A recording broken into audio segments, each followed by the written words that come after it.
संकल्प यात्रा पर राहुल गांधी, मेहनत रंग लाएगी।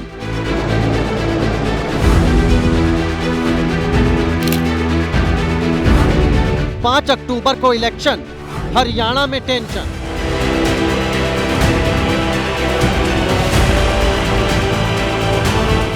नेपाल से बिहार, पानी ने मचाया हाहाकार।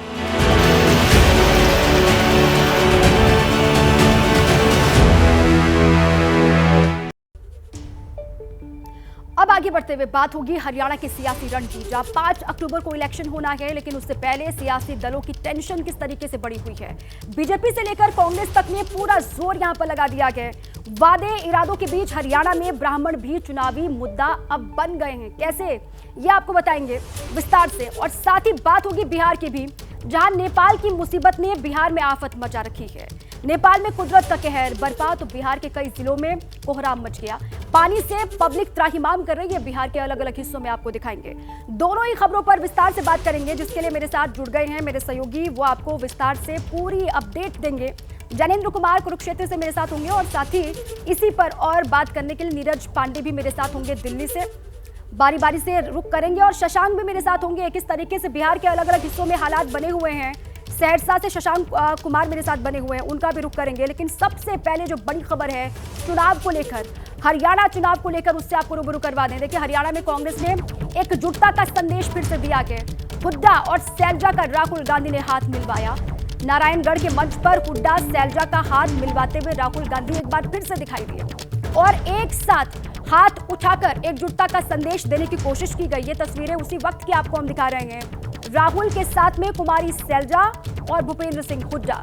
नारायणगढ़ का ये मंच जहां पर तीनों साथ दिखाई दे रहे हैं और हुड्डा और सैलजा का हाथ मिलवाते हुए राहुल गांधी को आप देख रहे हैं। ये सीधे सीधे एक मैसेज है एकजुटता का कि कांग्रेस पार्टी हरियाणा में एक साथ है और पूरे दमखम के साथ चुनावी मंच पर दिखाई दे रहे हैं तीनों। हरियाणा में कांग्रेस सरकार बनने जा रही है। ये आप लोगों की कहानियां गढ़ी हुई हैं। कांग्रेस एकजुट है। कांग्रेस भारी बहुमत से सरकार बनाने जा रही है। भाजपा के दिन लद गए हैं। लोग इंतजार में हैं कि कब भाजपा की सरकार को उखाड़ फेंके। वो दिन आ गया है और कांग्रेस की सरकार बने आपकी रहनुमाई में। राहुल ने कुमारी सैलजा और भूपेंद्र सिंह हुड्डा का हाथ मिलवाया मंच से। वो तस्वीरें आपने देखी। आइए सीधे ज्ञानेंद्र का रुख करते हैं। ज्ञानेंद्र, देखिए, चुनाव में जीत के लिए राहुल गांधी प्रचार के साथ साथ अपने नेताओं में जो गुटबाजी है, जो कला है, उसको दूर करने की पूरी कोशिश कर रहे हैं। आज भी वो तस्वीर एकजुटता वाली सामने आई।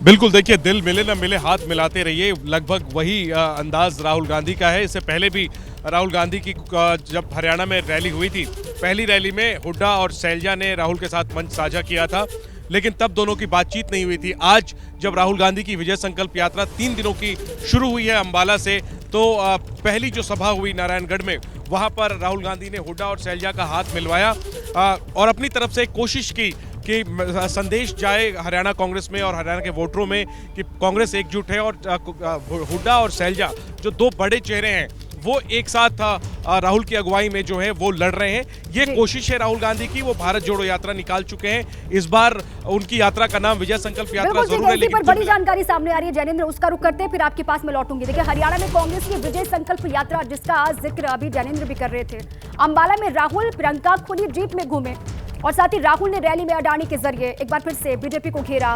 प्रियंका ने किसानों के मुद्दे को उठाया, किसान और खिलाड़ी के जरिए निशाना साधा बीजेपी पर। तो देखिए, अब नया ये संकल्प यात्रा किस तरीके से अब आगे बढ़ रही है कांग्रेस पार्टी की। विजय संकल्प यात्रा, इसको नाम दिया गया है। अडानी जी के बारे में सोचिए। वो सुबह उठते हैं, खेत में मेहनत नहीं करते, फावड़ा नहीं चलाते और हर सुबह 24 घंटा उनके बैंक अकाउंट में धड़ाधड़ धड़ाधड़ धड़ाधड़ धड़ाधड़ पैसा आता है। यहाँ क्या किसान इस पूरे देश का अन्नदाता है। आपने आंदोलन किया, 3 काले कानून लाए, आंसू गैस मिली, लाठियां मिली, सुनवाई नहीं मिली।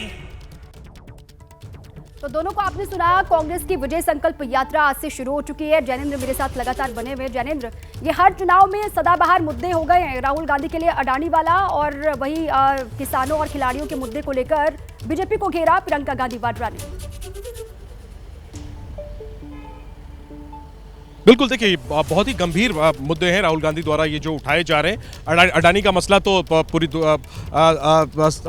बीएस सेंसेक्स से लेकर के शेयर बाजार से लेकर के हिंडनबर्ग की रिपोर्ट वगैरह आई थी, तो ये एक राजनीतिक मुद्दा है जिसको राहुल गांधी बहुत पहले से उठाते रहे। और चूंकि हरियाणा का चुनाव है, यहाँ पर अग्निवीर का मसला है, जवानों के मद्देनजर, इसके अलावा पहलवानों का जो आंदोलन हुआ तो पहलवानों का मसला है। इन तमाम मुद्दों पर राहुल गांधी ने और प्रियंका गांधी ने जो राज्य की बीजेपी सरकार है और केंद्र की बीजेपी सरकार है, उन दोनों को घेरा और निशाने पर लिया और कांग्रेस की सरकार बनेगी, ये राहुल गांधी ने संदेश दिया। और राहुल गांधी ने यह भी कहा कि जो छोटी पार्टियां हैं वो बीजेपी की मदद करने के लिए मैदान में, एक तरीके से जेजेपी, आईएनएलडी, आम आदमी पार्टी पर निशाना साधा राहुल गांधी ने। और आखिरी के 4 दिन जो प्रचार के बचे हैं उसमें पार्टी के अभियान को मजबूती देने के लिए राहुल की यात्रा निकली। आज पहला दिन है, अंबाला, यमुनानगर, कुरुक्षेत्र में ये यात्रा चलेगी। दूसरे दिन बहादुरगढ़, सोनीपत और जींद में यात्रा चलेगी और इसके बाद आखिरी दिन जो प्रचार का होगा उसमें दक्षिण हरियाणा के वक्त बहुत कम है और बयानों में धार ऐसे ही अभी आने वाले वक्त में और दिखाई देगी। हरियाणा में एक और बड़ी खबर है यार, राहुल की यात्रा पर बीजेपी का हमला भी देखा गया है। देखिए, बीजेपी भी लगातार हमलावर है राहुल गांधी की यात्रा को लेकर। सीएम सैनी ने पूछा किस मुंह से हरियाणा आए हैं राहुल गांधी। सीएम योगी ने भी ये कहा कि कांग्रेस ने विकास नहीं बल्कि विनाश कर दिया है। शाहनवाज हुसैन ने ये कहा ऐसी यात्राओं से कुछ भी हासिल नहीं होगा। सुनवाते हैं आपको। हरियाणा का युवा पूछेगा कि हुड्डा के राज में खर्ची पर्ची पर वो चुप्पी क्यों रखे हैं। हरियाणा का दलित पूछेगा कि आरक्षण का विरोध करने के बाद वह किस मुंह से हरियाणा आए हैं। इन्होंने अपने राजनीतिक स्वार्थ के लिए देश का विभाजन किया, देश के अंदर हिंदू मानबिंदुओं के साथ खिलवाड़ किया, विकास के नाम पर केवल अपने घर को भरते रहे। हरियाणा में भी जा रहे हैं, वहां जीरो ही मिलने वाला है उनको, लेकिन प्रचार कर रहे हैं तो कुछ तो बातें बनाएंगे, बातें बड़ी बड़ी बना रहे हैं वहां पे। देखिए, कांग्रेस पार्टी पर बीजेपी किस तरीके से हमलावर है, तीनों की बातें आपने सुनी। नीरज पांडे मेरे साथ बने हुए हैं, नीरज का रुख करते हैं। नीरज, एक और राहुल गांधी हरियाणा में विजय संकल्प यात्रा की शुरुआत कर रहे हैं और दूसरी ओर बीजेपी अलग अलग मुद्दों को लेकर हमलावर है। देखिए, जब भी ऐसे मसले आते हैं राजनीति में, एक दूसरे पर आरोप प्रत्यारोप लगाने की कोशिश कर, लेकिन बात वहीं से शुरू करूंगा जहां से जैनेन्द्र ने शुरू की थी कि दिल मिले चाहे ना मिले, हाथ मिलाते रहिए। अभी जब हमारी प्रेम शुक्ला से बात हुई, भारतीय जनता पार्टी के राष्ट्रीय प्रवक्ता, तो उन्होंने सीधे आरोप यही लगाया कि हाथ मिलाने से काम नहीं चलेगा। हरियाणा के तमाम वो दलित हैं जो शैलजा के अपमान का बदला लेने के लिए तैयार हैं, उनको आप कैसे मनाएंगे? क्योंकि भूपिंदर सिंह हुड्डा पर उनका आरोप है कि उन्होंने दलितों का अपमान किया, शैलजा का अपमान किया। आज ये जरूर है कि पॉलिटिकल मंच है और आज ये नौबत क्यों आई कि राहुल गांधी को मंच पर दोनों नेताओं का हाथ मिलाना पड़ा, उनको एक साथ लाना पड़ा। तो ये सारे राजनीतिक हथकंडे हैं एक दूसरे पर आरोप प्रत्यारोप के। लेकिन हरियाणा की राजनीति में भारतीय जनता पार्टी और कांग्रेस दोनों सत्ता हथियाने के लिए कहीं ना कहीं एक दूसरे की कलई और पोल खोलने पर आरोप प्रत्यारोप का दौर चल रहा है। अब देखना यह होगा कि 5 तारीख को जब वोटिंग होगी, वोटिंग के बाद जब रिजल्ट आएगा तो उसमें भारतीय जनता पार्टी की तीसरी बार सरकार बनती है या कांग्रेस एक बार फिर से वापसी करने की कोशिश करती है। दोनों ही पार्टियों के बयानों को गौर से सुन भी रही है। 5 तारीख को जब वोटिंग होगी तो जनता का रुख क्या होगा, किस तरीके से वोट करेंगे, इस पर लगातार निगाहें बनी हुई है। इसी बीच एक और बड़ी खबर है, हरियाणा के चुनाव में ब्राह्मणों पर संग्राम छिड़ गया है। रणदीप सिंह सुरजेवाला के बयान से बीजेपी भड़की है। यूपी के पूर्व डिप्टी सीएम हैं दिनेश शर्मा, जिन्होंने कहा कि दिन में सपना देख रहे हैं सुरजेवाला साहब। कांग्रेस बोली कि पर सिर्फ 2 लोगों का कब्जा है। यूपी में ब्राह्मणों की राजनीतिक हत्या हुई है, ये भी कहा है रणदीप सिंह सुरजेवाला ने। आपको सुनवाते हैं कि आज की भाजपा के बारे में 2 लाइन सही है, कोई ऐसा सगा नहीं जिसे बीजेपी ने ठगा नहीं। क्या हुआ पूरे उत्तर प्रदेश के ब्राह्मण नेतृत्व को? कहां गया बीजेपी का पूरा उत्तर प्रदेश का ब्राह्मण नेतृत्व? एक एक व्यक्ति से जाकर पूछ लीजिए, कानपुर पूछिए, बनारस पूछिए, लखनऊ पूछिए, मेरठ पूछिए, एक एक व्यक्ति को चुन चुनकर आदित्यनाथ ने मारा। एक एक व्यक्ति को चुन चुनकर चिन्हित करके पंडित जी बीजेपी के लोगों ने नकारा है। एक एक व्यक्ति को चुन चुनकर उनके नेतृत्व को समाप्त किया है। दिन में सपना आ रहा है, क्योंकि जितना उत्पीड़न सुरजेवाला जी ने और हुड्डा ने हरियाणा में किया, वो एक मिसाल बन गया था। और उसके उत्पीड़न से पीड़ित होकर कौन सा गोत्र, दत्तात्रेय गोत्र के धारी एक हमारे बहुत आदरणीय पारसी समुदाय से संबंधित एक ऐसे राजनेता जिनका पारसी और ईसाई दोनों धर्म से उनका ताल्लुक है, वो अच्छी चीज़ है, हर धर्म पे होना चाहिए। जिन्होंने अभी दत्तात्रेय गोत्र को धारण किया है वो भी आ जाएं, सर के बल खड़े हो जाएं। लेकिन भारत देख रहा है तो मोदी जी की तरफ देख रहा है। और अगर आप ब्राह्मण की बात कर रहे हो तो ब्राह्मण भारत की जो अक्षुण्णता है, भारत की जो संस्कृत है, स्वाभिमान है, देवी देवता का सम्मान है, मंदिर का निर्माण है, वही उसकी आस्था भी है, वही उसकी चाहत भी है। आपने दो लोगों ने कब्जा कर रखा है भारतीय जनता पार्टी, अमित शाह और नरेंद्र मोदी। बाकी सबको अप्रासंगिक करने की कोशिश अपनी ही पार्टी के भीतर। तो ये जो मुद्दा रणदीप सुरजेवाला जी ने उठाया, बिल्कुल सही उठाया है। ये बयान आपने सुने, मेरे साथी जैनेंद्र कुमार और नीरज पांडे दोनों ही बने हुए हैं। सबसे पहले जैनेंद्र का एक बार फिर से रुख करते हैं। जैनेंद्र, देखिए तमाम मुद्दे सियासी गलियारों में उछले, लेकिन अब हरियाणा में चुनाव की जो लड़ाई है वो ब्राह्मण विरोध पर आ गई है। बिल्कुल, रणदीप सुरजेवाला के बयान की काफ़ी चर्चा है और ब्राह्मणों की काफ़ी तादाद है हरियाणा में, और उनको साधने की कोशिश के तहत जो है, और जो कैथल सीट जो रणदीप सुरजेवाला की सीट है, इस बार उनके बेटे वहाँ से चुनाव लड़ रहे हैं। कैथल में भी ब्राह्मण वोटर बड़ी संख्या में है। उन्हीं को साधने के लिए सुरजेवाला जो है वो यूपी में जो बीजेपी सरकार है और हरियाणा में बीजेपी सरकार है उसमें कैसे ब्राह्मणों का कथित तौर पर निशाना बनाएगा ब्राह्मणों को, वो बयान दे रहे थे। लेकिन अपने बयान से वो खुद ही विवादों में आ गए हैं, घिर गए हैं। बीजेपी को पलटवार करने का मौका मिल गया है और ये बताता है कि किस तरीके से नेता जो है वो मुद्दों की बात बेशक करे, लेकिन आखिर में करनी उन्हें जाति और धर्म की राजनीति ही होती है। बेहतर होता रणदीप सुरजेवाला जो बड़े कद के नेता हैं, राष्ट्रीय महासचिव हैं और इसके अलावा सांसद भी हैं, वो मुद्दों पर अगर बात करते तो ज्यादा बेहतर होगा। वो खुद जाति धर्म की बातें कर रहे हैं। बात कर लेते हैं बिहार में आफत की बारिश की और बाढ़ की। नेपाल में कुदरत के कहर ने बिहार में लोगों की परेशानी को बढ़ा दिया कि नेपाल से आ रही नदियां बिहार में तबाही ला रही हैं। बिहार के अलग अलग जिले इस वक्त मुश्किल हालात वहां पर बने हुए हैं। तस्वीरें आपको दिखा रहे हैं, जिसकी अलग अलग हिस्सों में क्या तस्वीर है वो आप इनमें नजर आ रहा है। आपको दरभंगा की तस्वीरें, सीतामढ़ी आप देख रहे हैं, सुपौल है, मोतिहारी, मधुबनी की तस्वीर, शिवहर की तस्वीर भी आप देख रहे हैं, किशनगंज और साथ ही मुजफ्फरपुर। ये वो इलाके जहां पर नेपाल में लगातार बारिश और नेपाल से पानी जो आ रहा है वो अलग अलग जिलों में किस तरीके से परेशानी लोगों की बढ़ा रहा है बिहार में, उसी की तस्वीरें आपके सामने हैं। बिहार के कई जिलों में भयंकर बाढ़ की सिचुएशन है। कोसी, गंडक समेत सभी नदियां इस वक्त उफान पर हैं और साथ ही कहा यह जा रहा है कि नेपाल के रास्ते से आ रही नदियों से तबाही, नदियों के किनारे के गांव पानी में समा गए हैं और लोगों का भारी नुकसान हुआ है। बाढ़ की वजह से अब तक लाखों लोग प्रभावित बताए जा रहे हैं और बाढ़ के हालात पर केंद्र की नजर तो है। ये साथ ही राज्य की सरकार कह रही है कि हर हालात से निपटने की तैयारी है और लोगों को राहत पहुंचाई जा रही है अलग अलग हिस्सों में। सहरसा से शशांक कुमार मेरे साथ बने हुए हैं, आइए सीधे उन्हीं का रुख करें। शशांक, अभी सबसे पहले तो ताजा हालात वहां पर आपके आसपास है क्या, लोग क्या कह रहे हैं और प्रशासन किस तरीके से लोगों तक सहायता मदद पहुंचा रही है, उसके बारे में सारी जानकारी साझा कीजिए शशांक।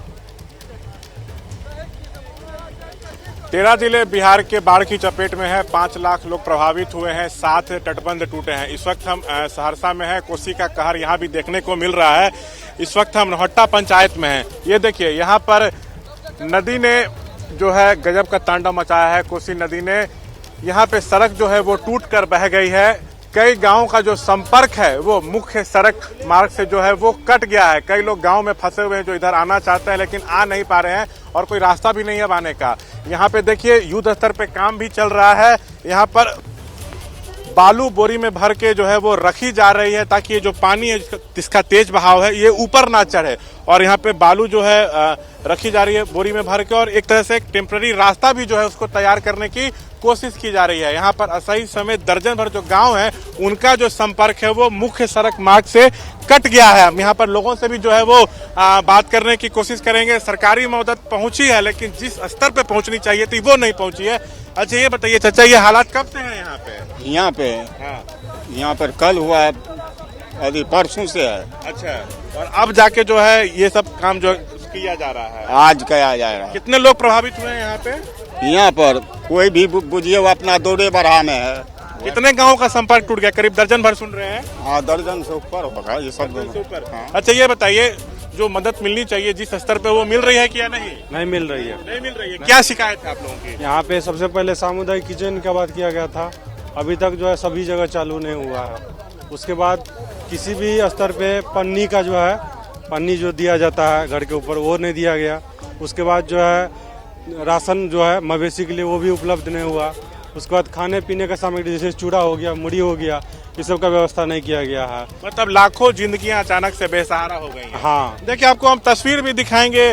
दीपा, जो यहाँ पे गांव है टापू में तब्दील हो गए हैं। लोग बेहद डरे हुए हैं, ये जो निचले इलाके में जो लोग रहते हैं, और अब तो फंसे हुए हैं अंदर की ओर, और इधर जो लोग हैं वो अंदर नहीं जा पा रहे हैं अपने गाँव में। अच्छा ये बताइए, कब तक ये यहाँ पे जो है टेम्परेरी रास्ता तैयार हो जाएगा, क्या लगता है? अब तो ये सरकार ही बताएंगे कब तक हो जाए। हम लोग अपने स्तर से बिल्कुल ठीक है शशांक। देखिए नेपाल में लगातार बारिश, उसके बाद यहाँ पर हजारों की आबादी है जो प्रभावित हुई है। अब सरकार की ओर से तो कहा यह जा रहा है कि राहत पहुंचाई जा रही है, लेकिन लोग संतुष्ट दिखाई नहीं दे रहे। बिहार के पटना में राबड़ी आवास पहुंचे बाढ़ प्रभावित लोग, और वहां पर राघोपुर के बाढ़ पीड़ितों ने मदद की गुहार लगाई है। राबड़ी आवास पहुंचे लालू यादव से मदद मांगने के लिए ये लोग यहाँ पर पहुंचे हुए हैं। बड़ी संख्या में महिलाएं आपको इन तस्वीरों में दिखाई भी दे रहे हैं। तेजस्वी यादव का विधानसभा क्षेत्र है राघोपुर, और यहाँ के बाढ़ प्रभावित लोग यहाँ पहुंचे राबड़ी आवास और मदद की गुहार लगाई। देखिए, इजराइल ईरान में रण बड़ा भीषण। इजराइल के 4 दुश्मन हिजबुल्लाह, हमास, ईरान और हुती, जिनके खिलाफ जंग में इजराइल अब पीछे मुड़कर नहीं देखने वाला है, क्योंकि इजराइल के प्रधानमंत्री नेतन्याहू ने साफ कर दिया है कि इजराइल के दुश्मनों को शब्दों से जवाब अब नहीं दिया जाएगा, बल्कि हमले के जरिए उन्हें नेस्तनाबूद करने का काम किया जाएगा। और वो हिजबुल्लाह के हसन नसरल्लाह के खात्मे से एकदम साफ हो गया है। अब देखिए, इजराइल ने एक बार फिर अपने दुश्मनों के खिलाफ सख्त रुख अपना लिया।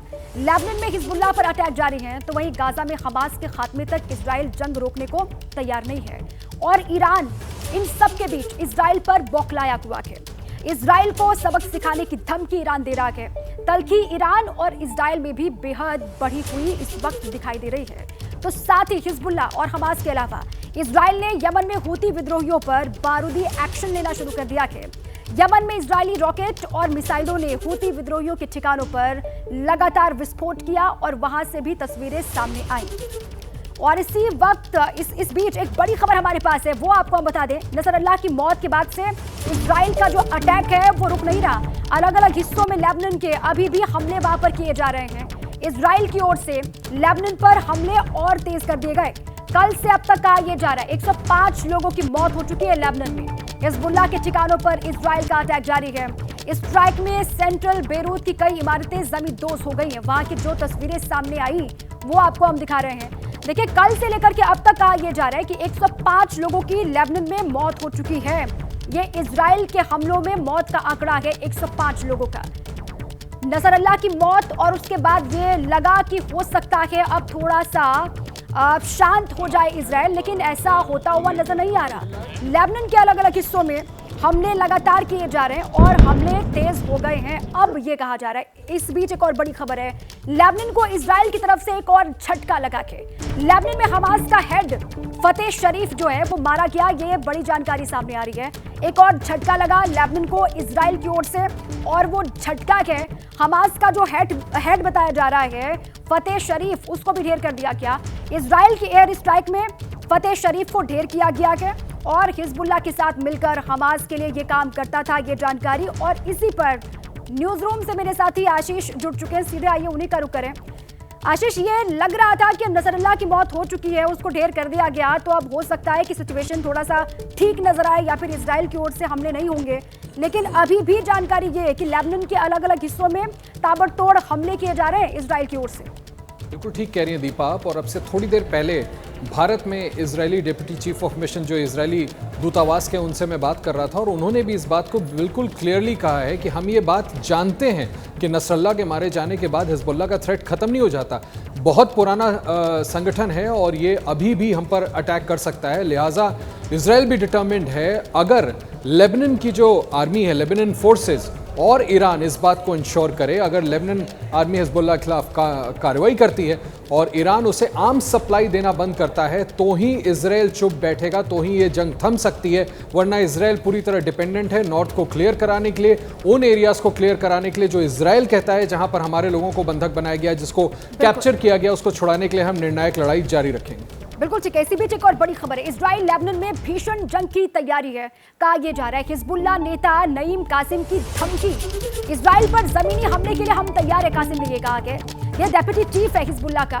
उसने कहा है कि धमकी वो दे रहा है सीधे तौर पर, इजराइल पर जमीनी हमले के लिए हम तैयार हैं, इजराइल के खिलाफ जंग जारी रखेंगे। नसरल्लाह की मौत के बाद ये पहला रिएक्शन नईम कासिम का, और एक बार फिर से धमकाते हुए ललकारते हुए आशीष, ये इजराइल को सीधे तौर पर कासिम की ओर से कहा जा रहा है कि अभी रुकेंगे नहीं, बल्कि जमीनी हमले की तैयारी है अब तो इजराइल के खिलाफ। जी हाँ, बिल्कुल, और ये खतरे की तरफ इंडिकेट करता है, जिसका जिक्र हम 2 दिन से लगातार मैं और आप कर रहे हैं कि ये ग्राउंड वॉर लाइक सिचुएशन में कन्वर्ट हो रही है जंग, और आग भड़क सकती है जंग की। और जैसा मैं आपको बता रहा था कि इजराइल की तरफ से तो इस पर भी पलटवार कर दिया गया। इजराइल की तरफ से इस पर पलटवार करते हुए साफ तौर पर कहा गया है कि जो कार्रवाई हमने अभी तक की है दीपा, अगर इससे ज्यादा करने की जरूरत पड़ेगी तो इजराइल वो भी करेगा। यानी दोनों ही पक्ष टकराव के एकदम एक्सट्रीम पर हैं, और नसरल्लाह का मारा जाना हिजबुल्लाह को नहीं रोकता। और रिटेलिएशन में इजराइल ने साफ कर दिया है कि वो इससे ज्यादा अग्रेशन से हिजबुल्लाह पर वार करने के लिए तैयार है। लिहाजा हम ये कह सकते हैं कि आने वाले दिन और भी ज्यादा खतरनाक हो सकते हैं अगर किसी तरह से विश्व समुदाय कोई प्रेशर बना करके इजराइल, ईरान, लेबनान, इन तीनों को रोकने में कामयाब नहीं होता है, तो इजराइल की जो अटैक है लेबनान पर और हिजबुल्लाह पर, वो और ज्यादा तीव्रता से मुझे लगता है आने वाले दिनों में देखने को मिलेगा।